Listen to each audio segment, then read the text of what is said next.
Hi guys. Okay, today is Sunday and today is the 16th anniversary of the Hurricane Katrina.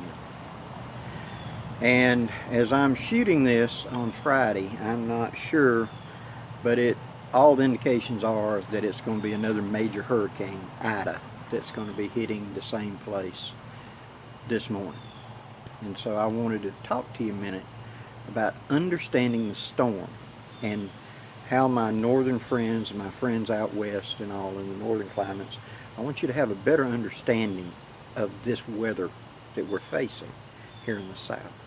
Just like your blizzards, just like your nor'easters, just like your ice storms and things like that are something that you fully understand, but us down here in the south may not have a good grasp of.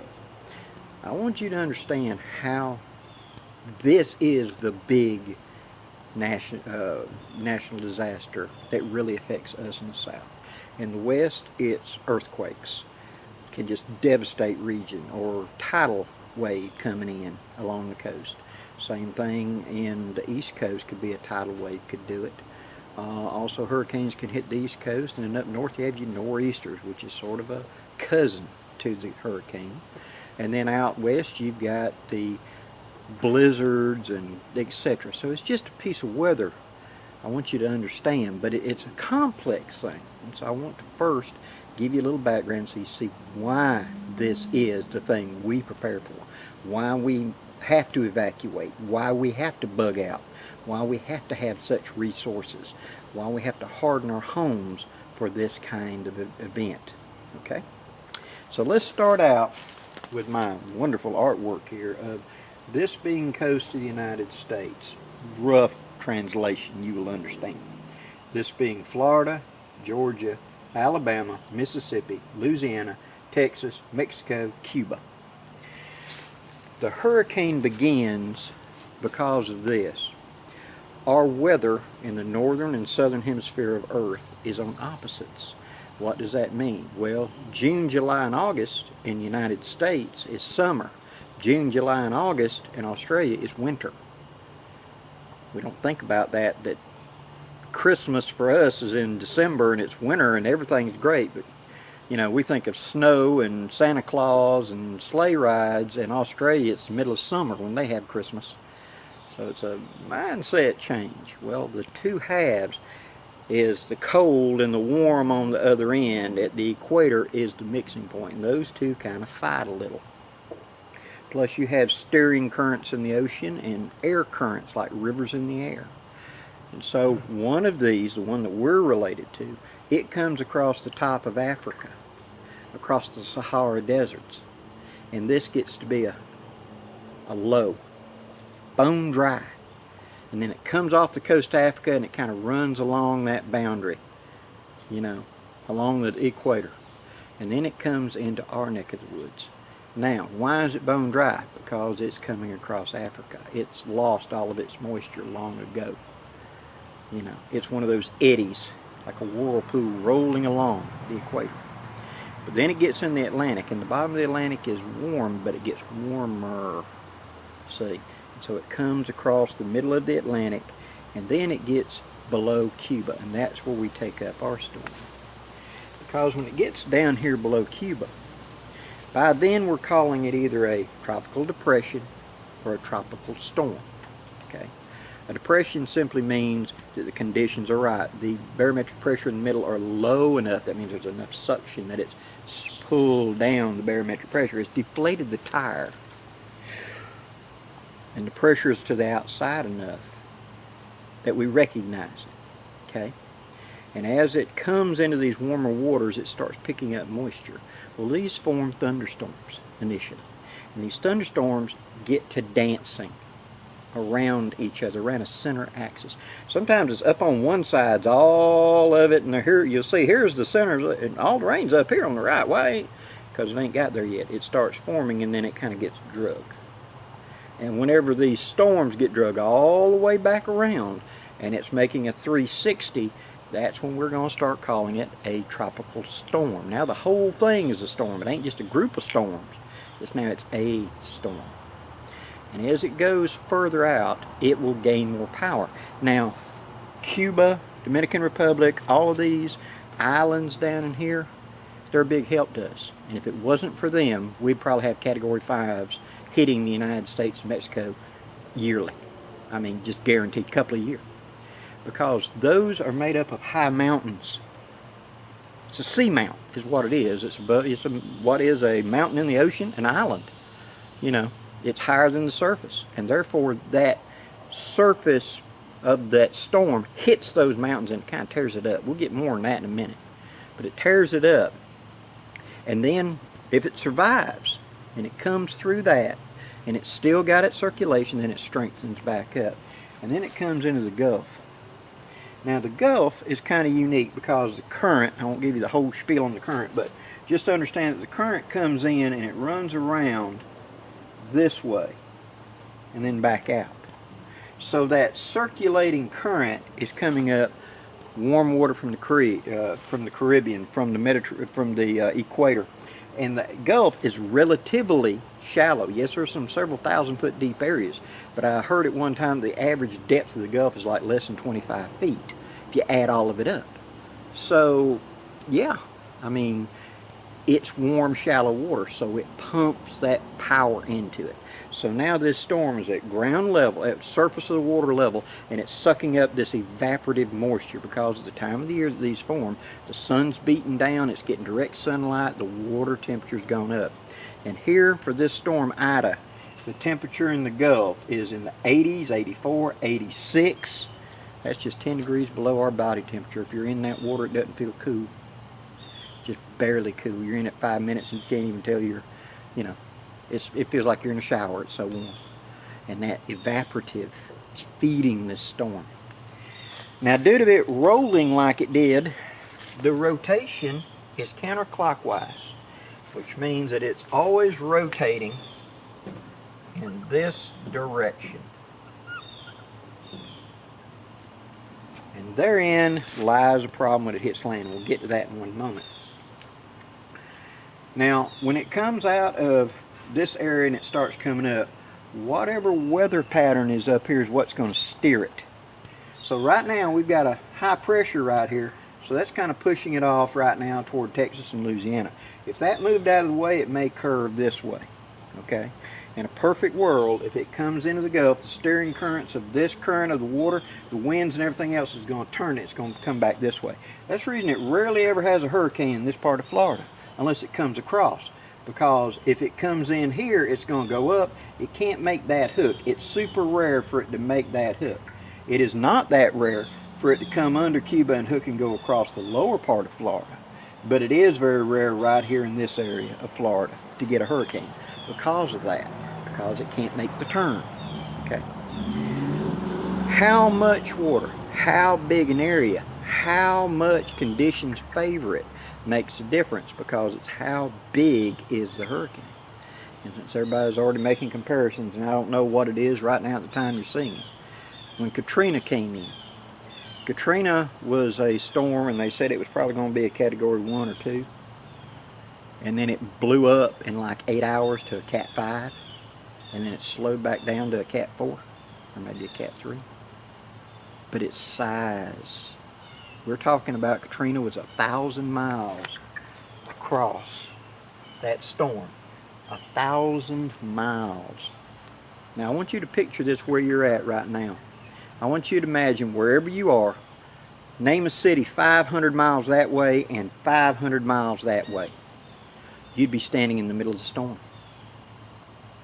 How fast is this storm moving? They vary in speed, but if they're moving, the worst is when they're moving very slow, because it's got more time to churn up on you. We're going to get to that in just a minute when we start talking about impacts. They don't move very fast, but even if they're flying at 20 miles an hour, let's say, 20 miles an hour means you do 100 miles in 5 hours. So how long would it take 1,000 miles to go by you? You know, 50 hours? 2 days? That storm would be hitting you with 100+ mile-an-hour winds for 48 hours to roll over you. So you see why the devastation. It just keeps working. But let us go back to this. Landfall is what they mean is where the actual storm hits. And Ida's track right now puts it right there, which is just a few miles from where Katrina hit. This may change. The front that's over us is shifting a little bit, so it may go straight on in and hit it almost exactly to the day that Katrina hit in the same place that Katrina hit. It was 1,000 miles, so from over here in Texas all the way to where I am in Alabama, we got outer bands of it. And we're going to talk about that in devastation in a minute. Now, why is it so destructive? Okay? I want you to understand this. Here is your house. Right there. Okay? When this storm moves up here, where's the wind coming from? Is it coming straight up? Remember, this is circulating. So when the wind first hits you, it's going from east going west. And it's hammering this side of your house. As the storm passes, depending on where you're at a little bit, the wind will change. Let's say you're on this side of the storm. Now the wind changes going from south to north. And now it's hitting the front of your house and hammering it. And then as it passes by you, now the wind's coming from the other way, and now it's going west, hitting east. So now it's hitting that side of your house. You see? If you're up here in this corner, it can reverse and go all the way around. So it isn't, oh, I'll take all my lawn furniture out from the front of the house and I'll put it behind the house. How long is this storm going to take to pass? Depending on how big it is, how many hours. So I'm going to be hammered with this intense storm for 12 hours, 14 hours, 2 days of storm as it sits there and churns. The worst possible thing that can happen is a storm comes up like that, a big powerful storm, and there's a big high pressure right above it, and it kind of just stops and sits there and churns. As long as half the storm is still sitting in the Gulf, it's still feeding. It will weaken it, but it'll keep going. Keep feeding that monster. Now, trees. Tree is sitting there in its roots. It's raining unbelievably. They're predicting what I'm hearing in the center and the worst places up to 24 inches of rain coming off of Ida, possible. 20 to 24 inches. 2 feet of rain. The ground turns to pudding. Okay? That tree's sitting here with 100+ mile-an-hour winds doing this on it. And its roots are getting dead soft. And it's going pry, pry, pry, pry. Remember them winds change direction? So that when storm first gets there and the ground gets saturated, it's going back, dot, dot, dot, dot, dot, dot, because the wind's coming from this way, going that way. And then the wind changes, and now it's coming from this way, going that way, and it does this. And then when it goes by, now it's coming back this way, and now it's going this way. Work, work, work, work. You can take a pole and put it in the ground and start prying it left, right, forward, back, left, right, forward, back, and you'll pull it right out of the ground. And trees go to falling because of that. This starts tearing up power lines, infrastructure, buried cables along roadways, all kinds of stuff. It starts going down. Plus, these high winds moving at such speed starts tearing limbs and stuff out of the top, and they're carried as debris. Roofs and things like that come apart and shred, and they go long distances at high speed where they plow into something else. So you can have a house that's built to take it, but it's being beat to death by tree limbs and 2x4 sized debris, and your neighbor 2 miles down, roof slammed into the house, and etc. The windows start breaking, air gets inside, your roof lifts off, and as soon as the roof lifts, it's gone. Boom! It just blows it right off like it's an aircraft wing, and you're outdoors. That quick. It has a sustained, that's the thing, sustained wind, sustained hammering. Now, let's talk about what else is being pushed in front of this. The wind is blowing the water. Just like you're taking a garden hose out there and blowing off your driveway, blowing them leaves off, that's exactly what it's doing to the ocean, to the Gulf. So it pushes up 10, 12 foot high wall of water out here in front of it. And as it gets closer to the coast, that water starts kind of banging into each other, and that makes bigger waves still. Because that wave that's running in is hitting shallow water and it's slowing down, and the next wave slams it in the butt. And the next wave slant, that's why you got these ridiculously high, powerful waves. And when the wind right here at the eye is the most intense, so it's going to shove that water on board, and that's where you get the massive flooding. It's like a tidal wave hits. And buildings that are not properly secured are just lifted right off their foundations by it. Plus you got the wind still going, and all of these perfect combination starts hitting to destroy everything. Now let's talk about intensity for a minute. We've established why and how it gets here. But now let's talk about intensity. And this is something a lot of people don't really get. I'm not going to bore you with what is a EF whatever, but follow me with this. Right here we have the eye. Okay? Let us say, for sake of argument, that it is an EF5. Okay? Winds above 150 miles an hour. Okay? Around that, you're going to have an area that's going to be a 4. Around that, you're going to have another band that's a 3. Around that, you're going to have another band that's a 2. And around that is a broken band that's going to be a 1 or a tropical storm strength wind. So 150, 120, 100, 90, 70, you get the idea. So these outer bands that you see, everybody's always talking about the center, how intense that is. And yes, that is by far the most powerful. Right here in this quadrant is the most powerful part of the storm. You always want the hurricane to hit to the right of you, because this is the weakest side of the storm. Remember, this side of the storm is going up this way and this way. So this side of the storm is coming down. It's done dumped its water and it's coming back down. Not far from me, in North Florida, just a couple of years ago, we had Hurricane Michael hit. Michael was a 5. Okay. I think it's 115, 118 miles, 120 miles from my home to the Gulf of Mexico. Okay, I'm in lower Alabama. If I go over, because it hit to the right of me, me looking at the Gulf to the left, but in this scenario to the right of me, I can go over there right now and take you and show you fully 100 miles inland. All the trees up here, here's ground level, all the trees are leaning like that. Make sure you can see it, yeah. All the trees are leaning like that because of this. As that got up there, it was so powerful, it leaned the trees back toward the Gulf. You drive over an hour from that point before you have reached the Gulf, and all the trees are leaning today from that storm. So, that kind of power. And Michael was hard, it was fantastically powerful, but it wasn't nearly as big as Katrina. She was probably 300 miles across, 200 miles across. Katrina was 1,000. Ida is setting up to be a huge storm. And since you get the idea, this isn't exact science, but you get the idea of the most intense is right here, and then you start working your way out.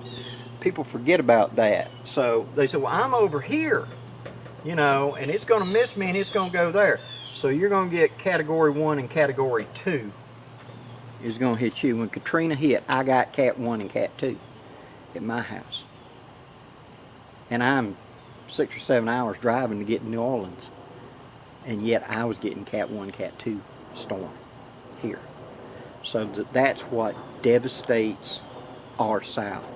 Now, as this thing goes inland, whenever it hits the obstacles, now initially,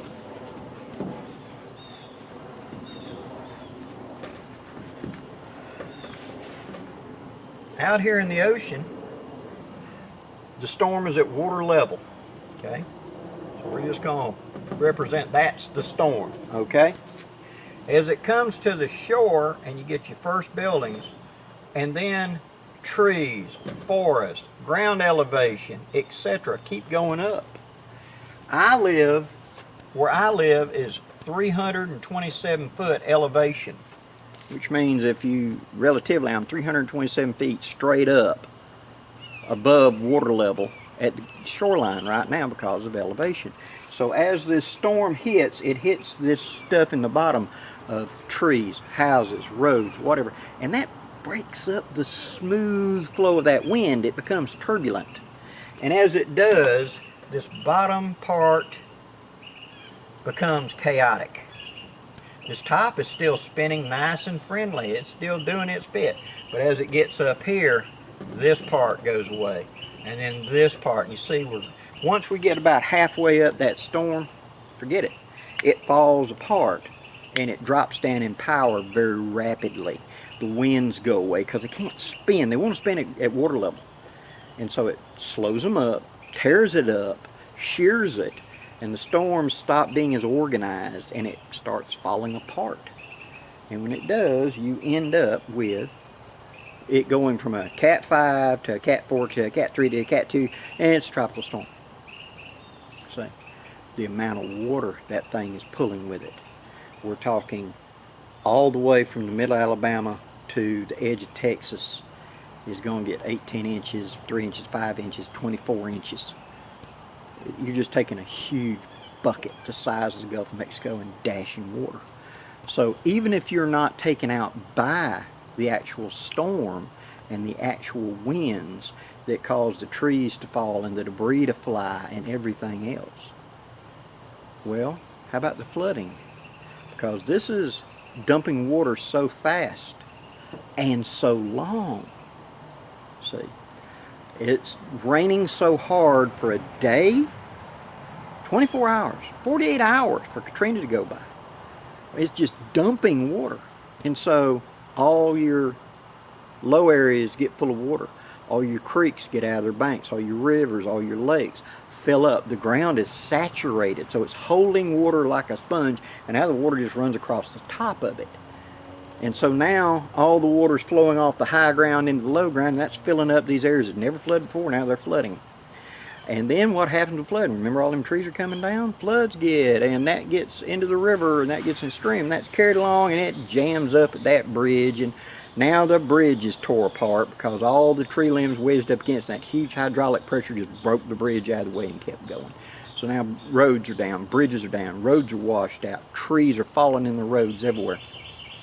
We lose power, our roads are tore up. Water has to be boiled because a lot of the sewer systems just overflow everywhere and they can't trust your water. You know, all kinds of stuff, bad stuff happens with a hurricane. And how long does it take for this to go by? How big is it? That's the problem with a big hurricane. A big hurricane that's a Cat 1 can do more damage than a Cat 5 because of the area it affects, see? And so that's the big problem. That's why we here in the South prepare so hard for this. When I was a little bitty boy, my grandmother said, Cat 1, time for fun parties. It's just a big thunderstorm for us because we're 100 miles inland. Cat 2, times are blue. What that meant was in English was you got to go make preparation. You got to bring all the cattle in. You got to do it. They ain't going to ride it out. So Cat 2, times are blue. It means we got to do stuff. Cat 3, wait and see. That means you board everything up, but you watch this weather very intently. Cat 4, head for the door. Pack it up and get out. Cat 5, run for your life. This winds in a Cat 5, unless it's a hardened, reinforced concrete structure designed for it, it'll blow concrete walls apart. It'll tear it up. It will tear grass off the ground. When Michael hit down here in Florida, there were whole areas. A friend of mine, her mother and a few family members lived in a very old street down there with old 1930s houses. And 2 days after the storm, a preacher, friend of the family, because she lives in Montgomery. She lives in Nashville. and the mother and all still lived down there in that house. And their mother said, I mean, this house has survived all these hurricanes, we'll be fine. The preacher went down there to check on them, and he called her up and says, I can't find the house. He sent her a picture. Here's the pole that used to be in the front of her yard. There's not even any grass. It's just sand. A giant sand. Everything's gone. There's pipes sticking up out of the ground. All the houses were destroyed and they floated off. Now, luckily, her mother survived. They did get out of it. But just because it survived for 200 years, don't mean it's going to make it to the next storm. That's why this is the big natural disaster that we have to prepare for in the South. Because you can have a hardened house and you can have food and you can have all this stuff, yep, you're good. But if you're within 150 miles or 200 miles of the Gulf and one of these Cat 5 hits, unless it's underground, you're going to sustain heavy, heavy damage. The roof going to come off, tear it off, whatever. And so you've got to be able to move.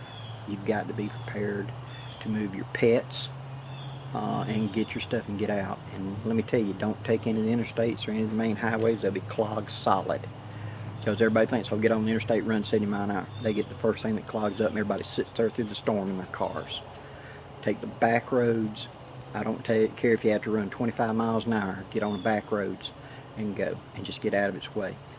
How far you got to go? How big's the storm? If a Cat 5 was coming in to the Panama City due south of me, I would go north of Montgomery, another hour and a half north, before I would try to find a place. I would really want to go to Birmingham, 3 hours north, to get out of the path of that thing. Because when it hits, it's going Cat 5, Cat 4, Cat 3, you just move it further inland. And so where I'm at, if a Cat 3 hit, it'd be a Cat 1 by the time it gets to me. A Cat 5 would be a Cat 3 when it got to me. So I need to be further north. Please leave any questions or comments below, guys. I know this is unusual for my channel, but living down here in the South, I wanted to give you my 2 cents worth of my wisdom and knowledge of living through many hurricanes in my life. It's something you've got to be very aware of in the South. You've got to be prepared for in the South. And as a wise man once said, the storm does not respect a fool. You can hoot and holler and beat your chest all you want, but a Cat 5 is going to take everything around you. So be prepared, keep your eye on it, and have a plan. Have family or friends north of that line. I have family or friends north of Birmingham that I can go to right now. And that's what you got to have. Have a plan. I hope you enjoyed the video, guys. Please leave any questions or comments below. And please do me a favor and hit that like, share, and subscribe button before you go. Till next time, I'm Blackie wishing you safe journeys. Have a great day, guys. And I'll see you on the other side.